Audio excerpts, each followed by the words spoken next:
So I'm with Alf Cannan now. It's the third of our three interviews to do with the report, and you're the man that's going to be involved in this. And before I come to that, I'm going to have to ask you about what's going on in health, or what do you know? You know, the two people, high-ranking, CEO, deputy, go just a day before this sort of gets released. Come on, let's have some. Well, I think you need to ask the direct question to the health minister. I think what we should be doing is talking about the opportunity that this report presents us now to embrace change that will deliver much better outcomes in terms of service delivery for our population, and that's the critical exciting factor. You're taking this through? Yes. Because? Well, we commissioned the report because of the overspend that was going on within Nobles and our dissatisfaction that we did not understand properly whether we were or were not funding the health service properly, and we wanted to understand more about whether the structure was in place for the future, and more importantly, were we going to get value for money if we were going to carry on increasing the funding to the levels that we have been increasing it. 4 CEOs in 10 years? That's not good, right? I think that's symptomatic of a number of issues that we've all recognised. Look, so Jonathan's report definitely highlights the fact that if we carry on with what we're doing with health and social care, it's going to become clinically and financially unsustainable. That doesn't take away from the fact there's some really good people in the across the board delivering some really good care despite the system. And you know, we've had and recognised the fact that there have been areas of significant concern, and we've had reports before, the Beemans report. How many reports? We've had the West Midlands report into clinical care. We've had resignations, and you know, finally now we have to accept there has to be change, and we've got to deliver that change, and that's why.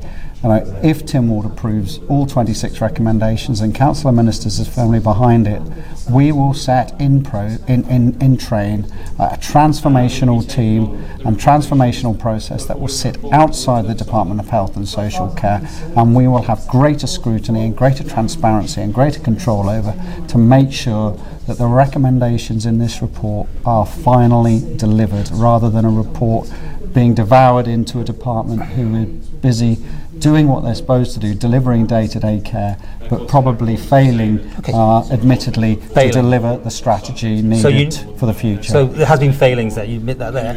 Will there be the competency and therefore, you know, people getting behind whatever the new management's going to be, because you need that, don't you? Because morale is low, it says. Well, because there are some great people in there doing some great work, but morale is low in delivering care.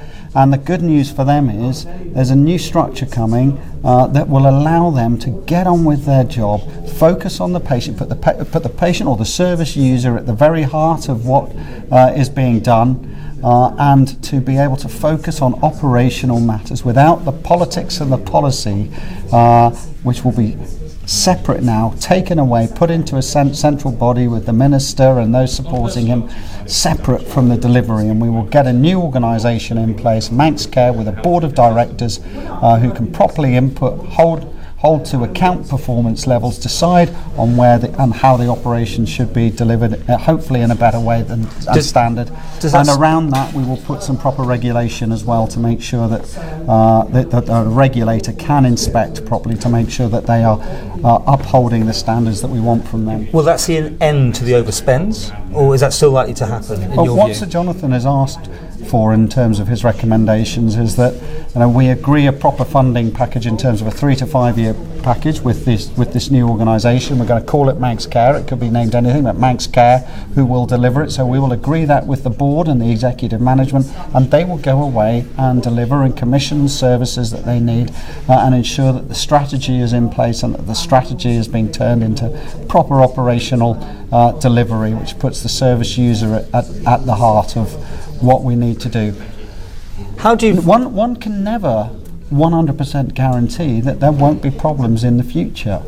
This is not an absolute holy grail. There's a lot of work to be done, but we are decades behind where many other leading healthcare providers are at. Decades behind. Well, we are. And that's a management. So Jonathan has already said, in terms of his briefing, that he feels this is almost a system that's back in the 80s. We need to move forward. We need to embrace the challenges that are in front of us, and we need to move the level of service provision for the community to a much higher level. And of course, one of the exciting recommendations in there is we get a proper air med service in place so that high trauma patients can be helicoptered to the best care possible within a matter of hours, rather than hanging around on the island waiting while we wind up a propeller plane. I mean, this is what everyone's This is the type of recommendation that we need. I'm going full circle embrace. here, because you just said how we're back in the 80s and that sort of thing, which therefore the buck would have stopped with the management, not presumably the minister, because the minister's 15 months into the thing.